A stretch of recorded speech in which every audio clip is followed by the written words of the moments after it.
मेरी ये जबान ऐसी दृढ़ता को प्राप्त हो जाए, बोलेगी तो राधा, नहीं तो कट जाए। रसनाद्या तव गुण, केवल आपकी बात बोले, नहीं तो ये नष्ट हो जाए। मुझे ऐसी जिह्वा नहीं चाहिए जो आपसे बिलक बात करे। दृढ़ियो, मुझे दृढ़ कर दो इस वाणी को, मेरी रसेंद्री को आपका उच्छिष्ट पाए, मेरी वाकेंद्री को आपका गुणगान करे। बस मुझे नहीं चाहिए और कुछ। राधा राधा राधा, क्या दुर्लभ रह जाएगा, क्या चाहिए। पलक झपकने को निमेष कहते हैं। इतने में राधा के प्रीतम ने अनंत ब्रह्मांडों का सृजन कर दिया। ऐसी किशोरी जो हमारी है और ऐसी किशोरी जो के अधीन लाल जो है, मुझे क्या चाहिए समझ में नहीं आता। कोई पदाधिकारी हाथ मिला दे तो छाती फुला के गर्भ में घूमोगे, वो पता नहीं दोबारा तुमसे मिले कि ना मिले, तुम्हारी बात समझ पाए कि ना समझ पाए। अनंत ब्रह्मांडों के स्वामी को अधीन रखने वाली प्रिया जो कह रहे तू मेरा है, तभी हमारे हृदय में निकलता है हमारे माई श्यामा जी को रात। ध्यान रखना, अगर प्रियाजू ने स्वीकार न किया होता तो वाणी से नहीं तुम बोल सकते कि मेरी प्रियाजू। ये तभी बोल सकते हो जब प्रियाजू ने स्वीकार किया है। तभी यहां बैठे हो वृंदावन में प्रियाजू के घर में, तभी आप प्रियाजू के निज जनों से प्रियाजू की बात सुन रहे हो। स्वीकार करो पहले कि प्रियाजू ने तुम्हें स्वीकार किया है। हे स्वामिनी जू, मुझे ऐसी दृढ़ता दे दो, निर्माणा भवतु रसनाद्या तव गुणई, मेरी जबान अनन्य हो जाए, केवल राधा यश गान करे, राधा बोले। सदा स्थातुम कांखे विपिन वर कुंजे तव नवयो, प्रियाजू मेरे शरीर को ऐसा कर दो कि वृंदावन छोड़ के न जाए। ऐसा रोग दे दो, ऐसी परिस्थिति दे दो, ऐसी घटना कर दो कि वृंदावन से कभी बाहर जाने लायक ही न रहे। बड़ी कृपा। घबरा जाएगा हृदय, रोग दे दो। नहीं नहीं, हमें कहीं भी रखो, रोग मत देना। भव रोग तो लगा ही आए, उसको तो तुम जान ही नहीं पा रहे, जो तुम्हें बार बार जन्म मरण, कैसा कैसा कष्ट है। जीव मानव योनि में आया, गर्भ में आया, 9 महीना रहा, मर गया, फिर दूसरे गर्भ में गया। क्या दुर्गति है जीव की, समझ पा रहे। मानव योनि में हुआ, ऐसी जगह जन्मा, उठा के फेंक दिया, उठा के फेंक दिया, जैसे कोई डस्टबिन में कूड़ा फेंकता है। क्या दुर्गति है जीव की, समझ नहीं पा रहे। आज तुम विवेकवान हो, बुद्धिमान हो, स्वस्थ हो, प्राप्त कर लो प्रभु को, नहीं कल पछताना पड़ेगा। कुछ काम नहीं करेगा तुम्हारी बुद्धि। जो बहुत बुद्धिमान है ना, यही देख लेना, यही तुम्हारी दृष्टि नहीं है इसलिए तुम्हें दिखाई नहीं दे रहा, दूर से दिखाई दे रहा है। कल जैसे बोले थे आज फिर बोल रहे हैं, यदि प्रभु के चरणों का आश्रय नहीं लोगे, नाम जप नहीं करोगे, शास्त्र मर्यादा का उल्लंघन करोगे, कोई भी हो, कितनी भी ऊंचाई, कितने भी बड़े पद में, कहीं भी तुम्हारा जितना भी वैभव है, तुम्हें संतोष नहीं प्रदान कर सकता। तुम्हारी चेतना तुम्हें जलाएगी, देख लेना। चिंता, शोक, भय, डिप्रेशन, दुख, इससे मुक्त नहीं हो सकते। कागज में लिख लो चाहे दिमाग में लिख लो। आज पुण्य काम कर रहे हैं तो खूब जय जय, और कल हमें बताना जब पुण्य का नंबर बदलेगा, तब तुम्हें उत्तर मिलेगा कि जीवन का तुमने क्या वस्तु खोया। जहां से बनना था वहीं नास्तिकता ले आए, अब क्या तुम्हारे अंदर रह गया है। बहुत, शायद सत्संग में याद हो, एक बार सुनाया था, ये बहुत प्रिय संत के द्वारा बताई हुई बात थी कि एक बहुत बड़े डॉक्टर थे जो विदेश से, अमेरिका आदि से डॉक्टरी से, बिल्कुल नास्तिक स्वभाव। जब कभी किसी संत की बात आती तो सीधे निंदा और गालियों से बात करते थे, अरब खरब रुपए साहब, और इतने बड़े सर्जन के डॉक्टर उनका सम्मान करते थे। एक बार किसी संत ने उनको समझाया कि डॉक्टर साहब आप बहुत बड़े हैं, लेकिन इतने बड़े नहीं कि माया के थप्पड़ को झेल जाए, इसलिए भगवान से तो नास्तिक। कौन भगवान, कैसा भगवान, कहां भगवान। तो उनका एक बार जीवन में मैं स्वयं मिलूंगा आपसे आकर। संतों का स्वभाव होता है बहुत जिद्दी। एक बार मैं आपके दर्शन करूंगा आकर और आपसे यही प्रश्न करूंगा। आज मैं नोट कर लेता हूं आपका प्रश्न, और उत्तर मैं उस समय दूंगा आकर के। फिर कुछ वर्ष बाद हमको वृंदावन में मिले थे, सिंहोम आश्रम के सामने परिक्रमा मार्ग में बैठे हुए थे, बड़े उच्च कोटि के महात्मा, बड़े छद्म भेषधारी, कोई जान न पावे। तब उन्होंने बताया था उनका कुछ समय बाद एक्सीडेंट हुआ, मेरुदंड 6 जगह से टूट गए।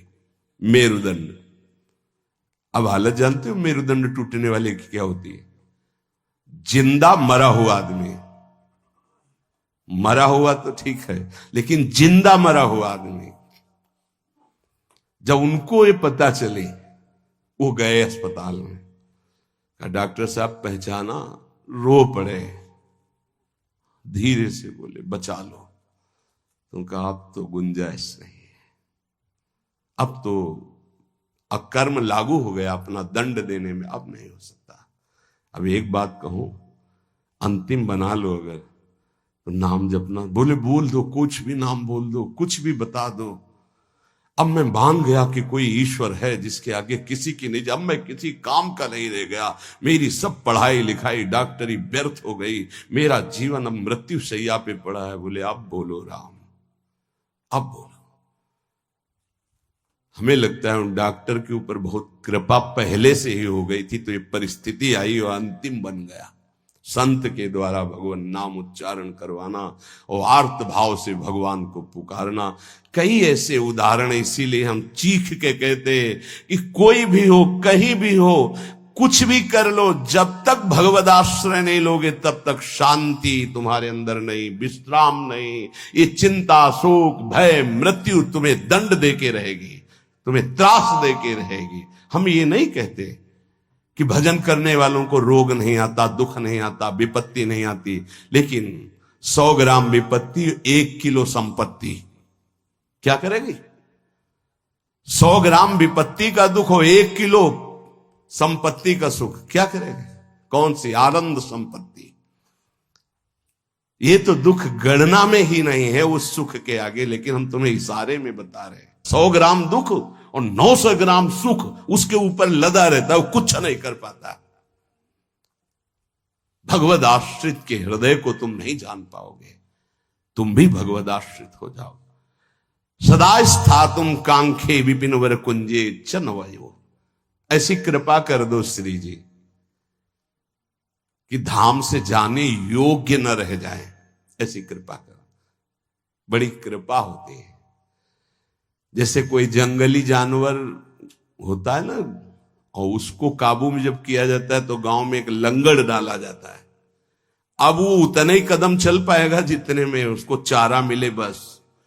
ऐसे ही श्री जी जब कृपा करती है तो किसी असाध्य रोग का लंगड़ डाल देती है, बस जियो चुपचाप। कैसे? राधा राधा राधा, और आ जाओ हमारे पास। ये बड़ा सौभाग्य होता है, बड़ा सौभाग्य।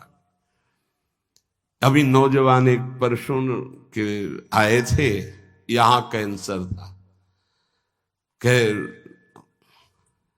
मैंने आपको गुरु मान लिया, अब राधा राधा राधा, अब एक श्वास भी नहीं राधा नाम से अलग जाएगी, बस मुझे कोई आशीर्वाद नहीं, बना रहे, बस राधा राधा छूटे। कितनी कृपा हो गई। कोई अपने जीवन की जब निराशा की स्थिति को देखता है तब आशा उसकी बनती भगवत प्राप्ति की। अब तो गया भाई, अब तो राधा राधा। हम तो कहते प्रणाम है भगवान की इस विधान को, प्रणाम है उस दुख, उस रोग को जिसने निश्चय करा दिया कि अब तो राधा राधा राधा। बड़े भाग्य की बात है ये, यद्यपि बर्दाश्त नहीं होगा भाग्य सबको। सदा स्थातुम, वृंदावन से न जा पाऊं, आपका आश्रय न छूटे, आपका नाम न छूटे, ऐसी परिस्थिति दे दो। ये बहुत मंगलकारी परिस्थिति है। भगवान कृपा करे भोग लायक न रह जाएं, भगवान कृपा करे जगत लायक न रह जाएं, भगवान कृपा करे हमसे कोई प्यार न करे। बर्दाश्त होगी ये बात? एक हो गया ऐसी कृपा हमें सुनना भी नहीं। हमारी आकांक्षाएं जगत की है, ये जरूर सुनना। यही हमारे जीवन की दुर्दशा है जो हमको प्रभु से विमुख किए हैं। एक बार हम एक संत भगवान के मुख से सुना कि असाध्य रोग भगवान की विशुद्ध कृपा से प्राप्त होता है। ये साध्य रोग नाता तो साधन का अहम बना रहता। मानते कि साधना ठीक थी, लेकिन उसका परिणाम वो नहीं होता जो आर्त भाव में हुआ, जो असहाय अवस्था में हुआ, जो अकिंचन अवस्था में। कोई एक व्यक्ति पानी देने वाला नहीं, एक वस्तु नहीं, आर्त भाव। आप समझ गए कि मैं गया, उसी ने कृपा की। उसी कृपा का आज आप लोग रसास्वादन कर रहे हैं। यद्यपि किसी योग्य नहीं, किसी योग्य नहीं, ना पढ़ा लिखा, ना उतना, कुछ नहीं। केवल बस ऐसा है कि जैसे पारसमणि छू गई लोहे पे तो चमक पड़ा, सोना बन गया। वो उस लोहा जंगहा किसी के काम आने वाला नहीं था। श्रीपाद कह रहे सदा स्था तुम स्वामिनी, ऐसा कुछ कर दो कि ये शरीर किसी योग्य न रह जाए, आपके धाम में ही पड़ा रहे। बड़ी कृपा है उनकी। कृपा का स्वरूप हम देखा कैसे कृपा निकालती है। बिल्कुल विषय में लगे हुए हैं, एकदम निकाल के ऐसा भगवदाकार वृत्ति जो वर्षों में नहीं होती साधना से, वो मिनटों में कर देती कृपा। हमने देखा, प्रमाण देखा। वो अज्ञानी जीव नहीं जानते हैं उस कृपा को। कृपा एक क्षण में भगवत प्राप्ति करा देती, एक क्षण में। साधना तो असाधनों का त्याग करने के लिए होती, कृपा के लिए साधन असाधन कुछ मतलब। बाढ़ आई तो सब बहा के ले गई। ये कृपा बाढ़ है। श्रीपाद कर रहे हैं ऐसी कृपा कर दो कि मेरा जीवन सिर्फ वृंदावन। क्यों वृंदावन में ही? क्यों? ऐसा क्या खास बात है? केवल भगवत प्रेम प्राप्ति वृंदावन से हो सकती है। मोक्ष प्राप्ति तो काशी में भी हो जाएगी। प्रेम प्राप्ति ये वृंदावनेश्वरी।